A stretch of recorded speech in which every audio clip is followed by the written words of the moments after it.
Now, I believe everyone should be able to see the PowerPoint here, which is understanding the Canada Pension Plan.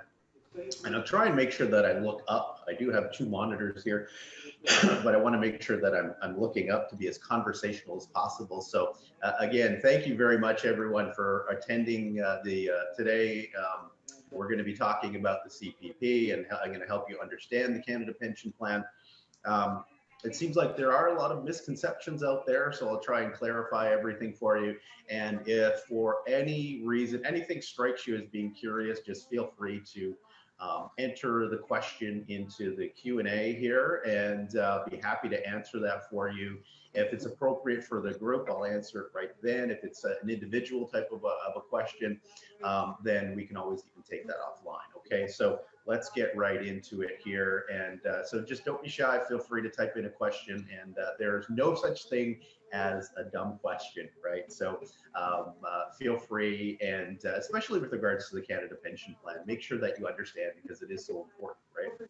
So retirement income in Canada there's essentially three tiers or three pillars. One of them is your old age security, and I'll probably be talking about that next week. I'll do an additional session on that. Just in the interest of time, we're going to talk CPP today. So there's also the guaranteed income supplement, which is your min income. So that's one tier. Then we have another one, which is the public pension plan, such as the Canada Pension Plan in Quebec.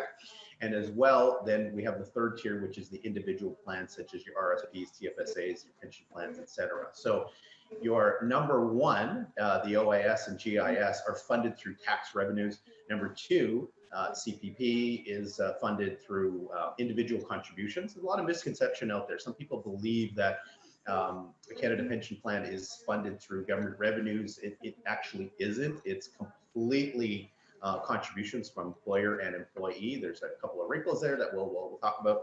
And then there's your, excuse me, supplementing your individual situation, your pension plan, such as RSPs, TFSAs, etc.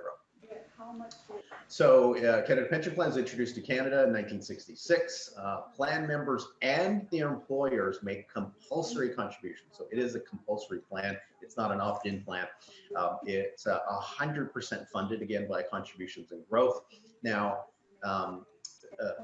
because of the cost of living rising on an annual basis, your CPP contributions, or CPP, what you actually receive, and the contributions actually go up on an annual basis. And so for 2020, the max CPP that someone can receive is $1175.83. Now the contributions back in even in 1996, so we go back more than 20 years, and the contributions were 5.6% of earnings. Now, partially because of, or primarily because 20, 30 years ago, we had the baby boomers, a lot of money, a lot of contributions, and there wasn't as much foresight in terms of making sure the CPP can be funded the way it needs to be. So it actually increased, the government got smarter about this, and it actually increased to 9.9%, so almost doubled in 2016. And it's actually rising. There's a lot of changes that are going on with CPP right now. It's rising to 11.9% in 2023. And there's actually an additional tier on top of that, which is going to be funded starting in 2024, 25. And I'll explain that in a few minutes. Now, CPP administration, this isn't as important, but just so you know, it's ESDC, Employment and Social Development Canada. That's the administration, and Canada Revenue Agency, obviously. So the benefits that it provides, a lot of people think it's just retirement, but it's also post-retirement benefits, and those are two separate categories. There are what we would call survivor benefits, disability benefits, children's benefits, as well as death benefits. And CPP is actually paying out just slightly more than $50 billion in fiscal 2019 and 20. So it's a very robust plan for Canadians. Excuse me. And one second here. It's going to be difficult in the months ahead. So in terms of contributions, or what you'll end up receiving, it is based on the amount and the length of contribution time, which determines who is eligible for benefits. Now, the more, and this is intuitively obviously, but the more someone earns or contributes, the higher your pension credits or benefits are going to be. That's sort of obvious. Now, most work in Canada is actually eligible for Canada Pension Plan, except some casual or migratory workers, and as well as certain religious orders. There are a few different rules surrounding that. Now, both the employer and the employee must make mandatory contributions, and the contributions are not made on your first $3,500 that you earn. Now that is called your year's basic exemption. So if you ever see the term YBE, that's what you'll know that that's 3,500, and that's your year's basic exemption, which you do not contribute on that. Now there's also a ceiling. So if someone makes $100,000 or $1 million a year, you're not contributing on that larger amount. The ceiling for 2020, for example, is 58,700. And so you're only making contributions on that and nothing above. So there is a ceiling on the amount of CPP you contribute to, and obviously that you receive on the back end. I'll give you an example. The max income for 2020 is 58,700. So what you would do is you would subtract the 3,500. So the max that you're making contributions on is 55,200. Give an example here. We've got Joe earned $3,200 last year. CPP contributions are zero because the income doesn't meet the $3,500 threshold. Jane earns $37,000. She's going to subtract $3,500 from $37,000 equals $33,500. Raul will earn $65,000 in 2020. He's over the max. So we reduce that down to 58,700, and then you minus the YBE, like I said, which is 3,500 equals 55,200 is going to be used for his contributions. So let's talk about the percentages of income that someone actually contributes. So from 66 to 2015, both the employer and the employee contributed 1.8%. And then you multiply that by 2, obviously. And so that ends up being 3.6% of income total. Starting in 2016, the contributions actually increased quite a bit to 4.95% each. Times 2 is 9.9% total. Excuse me. In 2019, contributions are increasing gradually to fund the additional amounts until 2024, and which is going to see a combined 11.9% total. So it's actually rising incrementally every year. And in 2024, there's an additional 14% in CPP earnings. This is going to be funded by an additional 8% of contributions. And so just so you understand, right now it's 25% of your earnings that CPP replaces. And then we have an additional 14% on top of that. So eventually it's going to go to a third and then to 50% of someone's income that is going to be replaced, depending on when you started and if you achieve maximum contributions, et cetera. Now, here's something that we need to understand as well. If you're self-employed, you actually pay both the employer and the employee contributions. So for example, if it's 11.9% or 9.9%, the self-employed person actually would pay on behalf of themselves as an employee and an employer. Now, I'll give you an example. So Barbara here earning $89,000 in 2020. The year's maximum pensionable earnings is $58,700. You subtract the $3,500, it's $55,200. So the additional amount above, there's no CPP contributions at all, or no benefit. Barb here pays 55,000 times 5.25%, 28.98, and her employer also pays the 28.98. So total contributions are 5,796 that go into Barb's pension plan here, Canada Pension Plan. Here is a sample statement of contributions. And so what we have here on the very left column, we see the number of years. So starting, this one goes back to 1997, excuse me, and all the way up to 2020. And what we have here is, these are the earnings. So if we look at the total here, we see the earnings throughout the contributions that were made throughout the years. And then we also have on the right here, these are the earnings that were part of the calculation. So what we have is we have these earnings, and then for the third year, 1999, as you can see, there's a B or a 0. That basically means there was no contributions. The letter M is actually beside the maximum. So this person here may have contributed, may have earned $50,000, but they only contributed for the max here in 2010, which is 47,200. So these are all the numbers that are going to be used based on a formula. You can go on. I don't believe CPP actually sends out the statements anymore. You can go on the my, what is it, my CR or my Revenue Canada or my Canada government site, and you can get all your details right online. Okay, so let's talk about spouses and in terms of just sharing credits and things like that and how that works. So spouses may elect to actually share their retirement pension, and there are a couple of rules that you have to understand with regards to that. They may divide the pension credits in the event of a divorce, so that automatically happens, but there are a couple of rules around that. The surviving spouse of a deceased contributor may be entitled to the survivor benefits. And today there are two definitions of a spouse or a common law partner. The first one is contributor spouse is the person to whom the contributor is legally married. And then the second one is the common law partner is the person of either sex whom the contributor has been living in a conjugal relationship for at least 1 year. Okay, so if you meet one of those two definitions, then you will be the definition of a spouse, let's say. Now, CPP benefits, you are eligible to receive CPP benefits if you've made at least one contribution, or you've received a credit, for example, and you're at least 60 years of age. Okay, so if you're the spouse and you received a credit, you're obviously eligible as well. But most of the time, it's people contributing, and you're at least 60 years. Now, valid contributions, again, can be from work done in Canada or from receiving credits from a former spouse or common law partner. Okay, now for contributors up to 2019, CPP is intended to replace 25% of your working income. And again, for this year, the max is 58.7.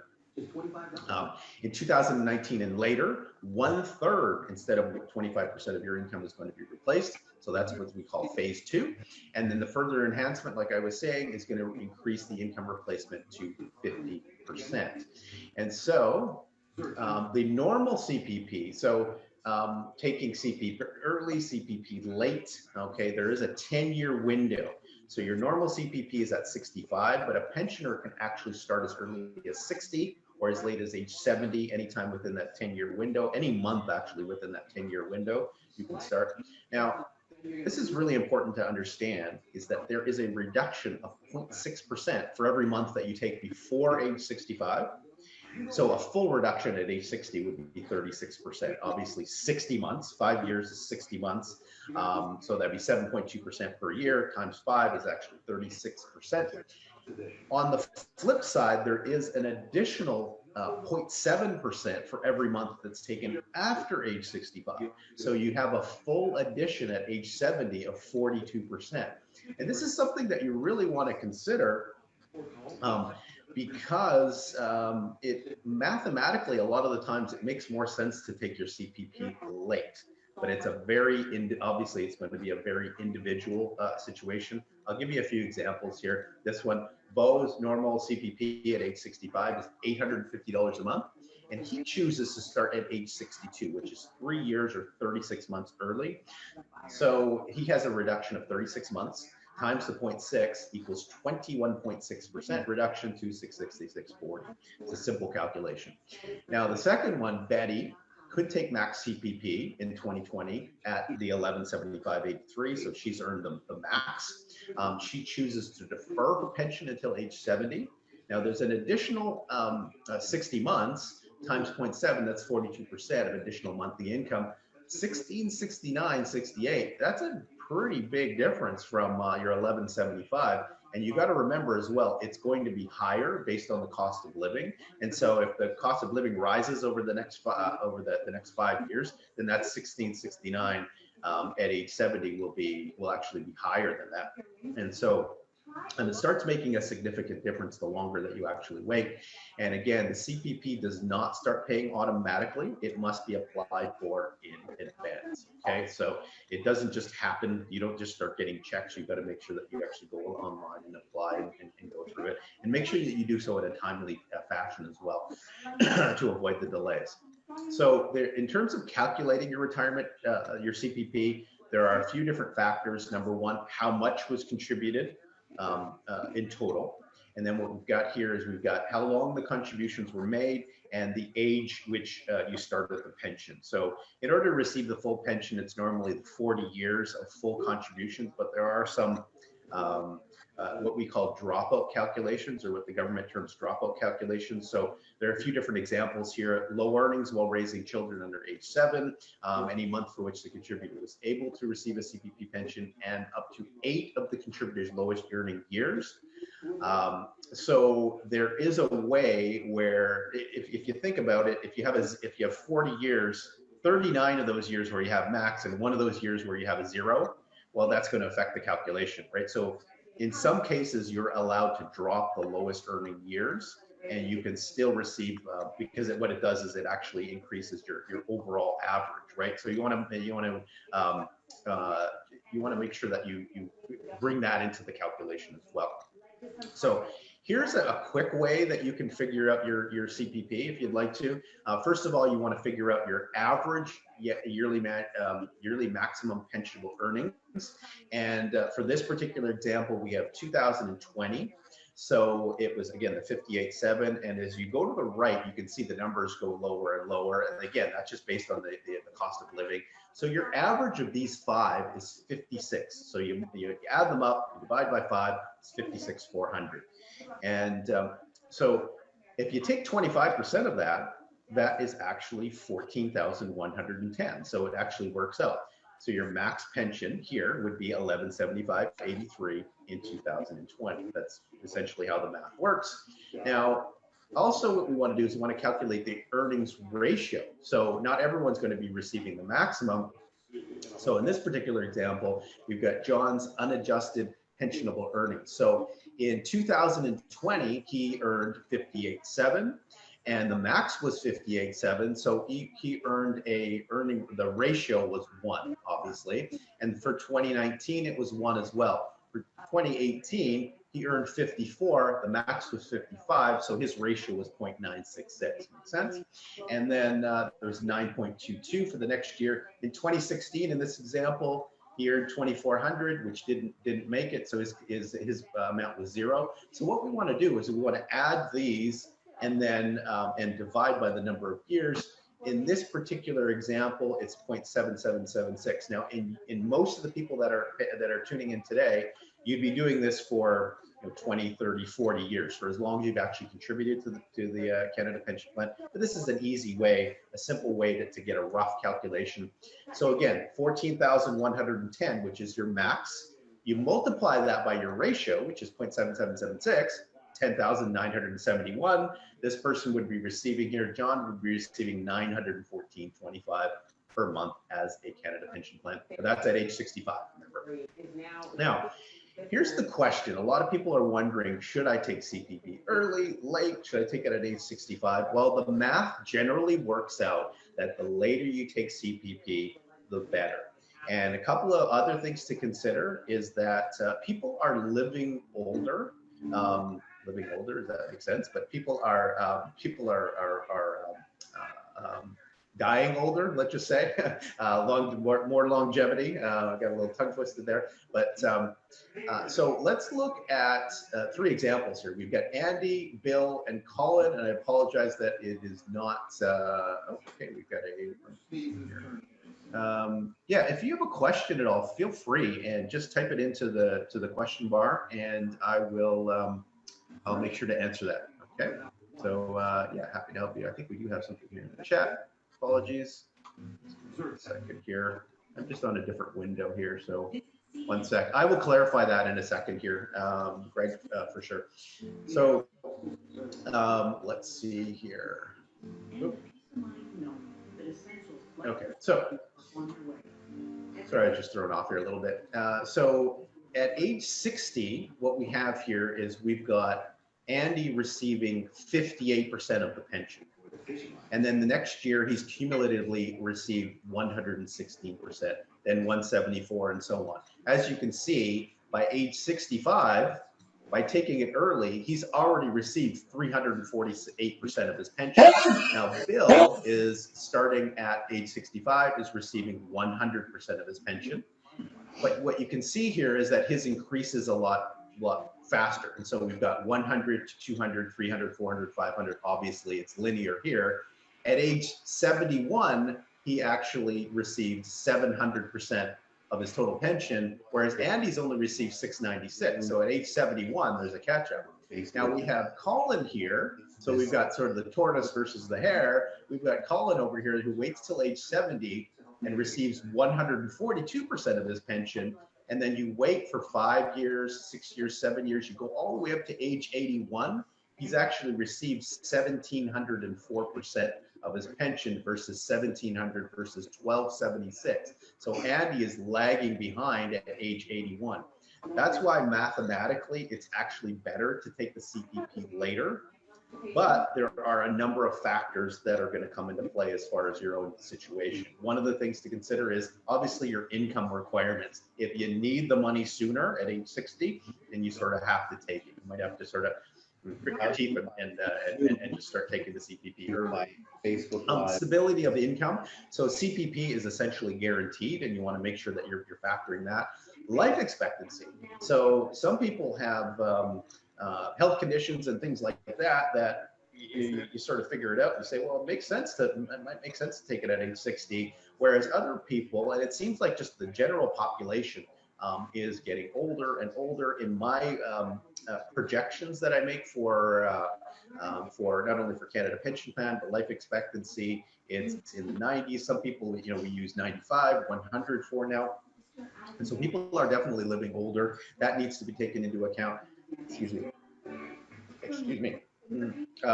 CPP disability benefits eligibility as well is something to consider. The tax impact, so you want to make sure that you're figuring that all out. And there's some planning calculations that have to go into it. This is what I help people out with. Individual attitudes, obviously. Some people actually think that the CPP is not going to be around. Now, it's actually been stress tested, and it's anticipated to still be around for the next 50 or 100 years, and it's actually being well funded. But some people just believe that it's not going to be around, so they'd rather just take it early. Maybe a little bit of faulty thinking there, but there could be some validity to it. And then you have the potential for survivor benefits as well. And there are some benefits which are conditional upon others which we can get into in another session. So how to apply for the Canada Pension Plan? You need to apply on a timely basis, as it says here. The payments do not start automatically. You must be at least 1 month past your 59th birthday. You've made at least one contribution and want the CPP to begin within 12 months, okay? Now, if you're 65 and you want to receive a discounted pension, the application can't be backdated before 65. So the contributor must apply before the date the pension is about to begin. If you apply after age 65, then there are retroactive payments available, but the latest you can do that is it's age 66 because it's only retroactive for the previous 12 months. And so if you wanted to get a retroactive pension and you started at age 70 and you wanted to go back to age 65, you're basically missing out on 4 years. So you want to make sure that you're very careful in understanding the numbers, understanding the calculation, and how it fits within your own particular situation. As well, spouses and common law partners, in terms of sharing the CPP, not separated or divorced, have the option of sharing benefits through an assignment. I'll go through an example in a second here. Excuse me. The most common reason is to shift the income from the lowest tax-paying spouse, the highest tax-paying spouse, obviously, to the lowest, and saving tax that way. There are 2 ways to share a pension. If only one spouse contributed, then both can share that pension.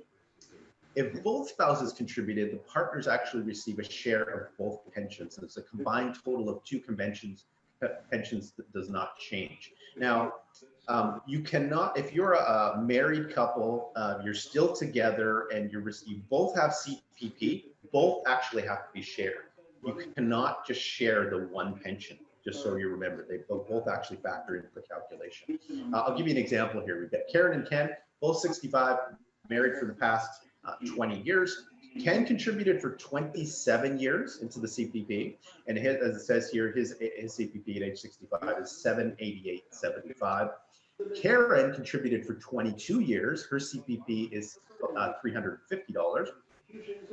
And so what we do here is we have a formula. And the formula for Karen's sharing is because they were together for 20 years, he can only use the 20 years for his calculation. So you divide the 20 into the 27 total years of contribution.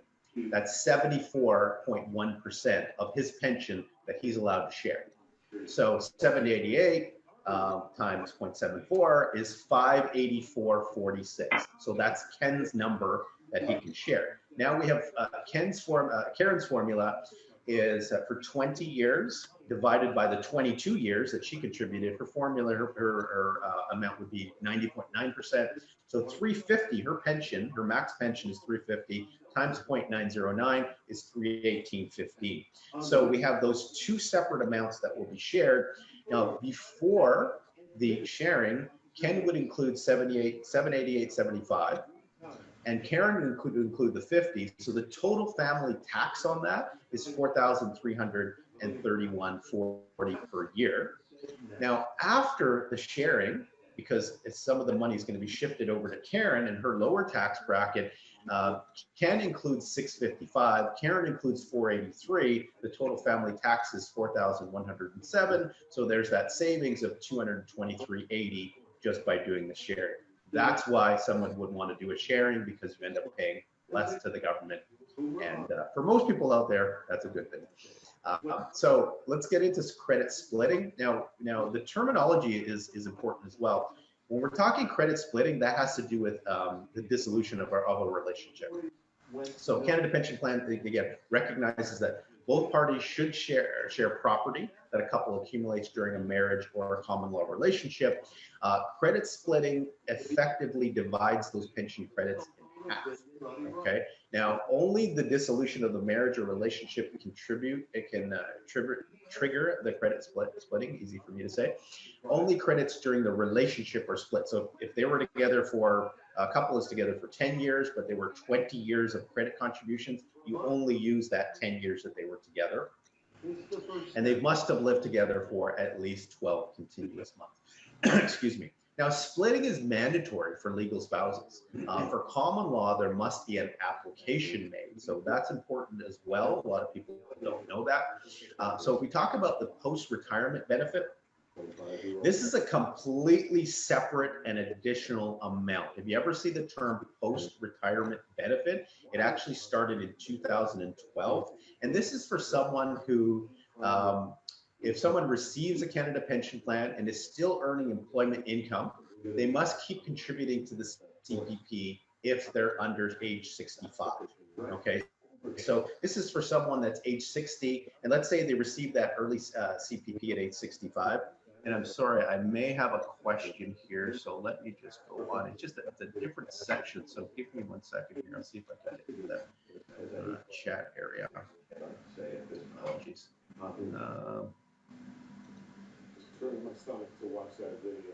Okay.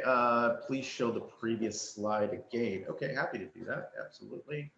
Well, there are calls for widespread reform in policing. They're growing louder after the death of. I'm sorry, Joe. Which slide were you talking about? You know what? I can even send you the information that you're looking for. Okay, just to make sure that we get caught up. I apologize for that. Well, I'll make sure that I get the answer for you for sure. So the post-retirement benefit started in 2012. Again, if let's say you're taking CPP at age 60 and you're still working, however, so you're doing both, you must continue contributing to the Canada Pension Plan if you're under 65. These contributions go towards a separate amount, which is called the post-retirement benefit. And if you're between age 65 and 70, so you're over age 65, for example, you can elect to continue the contributions if you're still earning employment. So it's mandatory between 60 and 65, and it's optional, or you can elect between 65 and 70. So it is possible to receive the max CPP plus your post-retirement benefit. Okay, so there are two separate amounts. There's no need to apply. The benefit is actually paid automatically for 1 year after the contribution is made, and the contributors will earn 1/40 of the maximum pension per year based on individual contribution amounts. After age 65, they're actually increased as well based on that formula I was telling you about before, 0.7% per month, the same if you're taking the normal CPP. So you can actually even earn enhanced amounts if you delay your post-retirement benefit. Now, surviving family members, if someone passes away, so surviving family members of a deceased contributor may be eligible to receive the death benefit, the survivor's pension, and as well, if there's children involved, the children's benefit. So let's talk about that. The death benefit ends up being a one-time lump sum. It ends up going to the estate. So that is the first place that that the government will pay. It will actually go to the person's estate. Otherwise, the second area that they will go to in this order, the person handling the deceased funeral. Third would be the surviving spouse or common law partner, and then the fourth in that order would be the next of kin. Now, it's not paid automatically. It must be applied for normally within 60 days of death, and the benefit is now a flat $2,500. The deceased must have contributed to the Canada Pension Plan for at least 1/3 of the calendar years in the contributed period for the base CPP, but no less than 3 calendar years or 10 calendar years. So there's a formula in terms of qualifying for, excuse me, the survivor benefit. Now let's talk about the survivor's pension as well. So there is a monthly benefit that's paid to the surviving spouse or common law partner at the time of death. Previously, to become a recipient, there were a couple of more rules that were in play. For example, if you're between age 35 and 45, the survivor had to be disabled or raising the deceased contributor dependent child. It was more restrictive. Now it's actually different. The amount of survivor pension depends on the deceased contributory earnings and number of years, so that formula, whether the surviving spouse is younger or older than age 65. So there's going to be more at age 65, less if it's, for example, age 60, and whether surviving spouse is already receiving CPP retirement and disability benefits. So if the surviving spouse is already receiving the max CPP, then you're not eligible for the survivor CPP as well. You can't get 200% of CPP, for example. So I'll give you this, I'll provide you with this formula here. So age 65 or over, it's 60% of the normal pension. So the maximum benefit for 2020, you figure that out, it's $705.50. And then if you're under age 65, it's a flat rate of $197.34 plus 37.5% of the deceased contributors calculated retirement pension. I know they make this real easy to calculate, right? $638.26 is the max survivor pension for 2020. Okay. Now there's also a children's benefit, and there's payments that are made to each dependent child of a deceased contributor. A child must either be under 18 or between 18 and 25 and attending recognized post-secondary education. The child's benefit is a flat rate, and it's not based on income or anything like that. It's just based on if you qualify. It's $255.03 for 2020, and it's adjusted based on the cost of living on an annual basis, normally going up every year. There's 3 disability benefit categories as far as the disability pension is concerned. Number 1, disability pension. Number 2, post-retirement disability benefit. And number 3 is the children's benefit. So for 2020, the maximum monthly disability pension is $1,387.66 with a flat $255.03 paid to the children of disabled contributors. Now, it is actually more difficult to qualify for a disability pension than it is for a regular CPP. So that's just something that you want to know as well. So again, if anyone has any questions, I'm going to see if there's any questions here in the queue. And if there is any, I will be happy to answer them. A second. Let's see here. Okay. Please show previous slide again. It is taxable. So which one are you talking about here, just in terms of being taxable? Like I said, I will absolutely. I'll get back to you, Joe, on this, and we'll make sure that we clarify that for sure. Oh, the CPP death benefit. Yes, it is. Absolutely, it is. It is taxable. I agree. It's 100% taxable. That's right. So just so you know, the CPP death benefit, the $2,500 is taxable. I forgot to mention that. Thank you so much, Joe, for clarifying that for us. I don't see any additional questions in the queue here. If anyone has any, feel free to ask a question. Otherwise, what we're going to be doing is just signing off here, and I hopefully everyone has. Hopefully everyone has learned something about the Canada Pension Plan, maybe some things that you didn't know before. And next week, I'm going to be probably going to be talking about the OAS and some additional, just to help you get as educated as possible. Everyone, let's see, we've got some comments coming into the Q&A. Yeah, absolutely. I'll send you out some additional information, Dan, just in order to get yourself as informed as possible. Happy to do that. So I'll connect with you offline, and I'll make sure that we make this information available to you. So again, yeah, I do appreciate the comments from everyone. You're very, very welcome. And again, and feel free to reach out if you have any questions, any clarifications. If you wanted me to help you out with the CPP calculation as far as your own situation, that's all a part of the planning that I do for people. So again, just feel free to reach out and contact me. Everyone, have yourself a wonderful weekend, a wonderful Saturday. Hopefully the weather's decent where you are. And again, have yourself a wonderful day. Take care.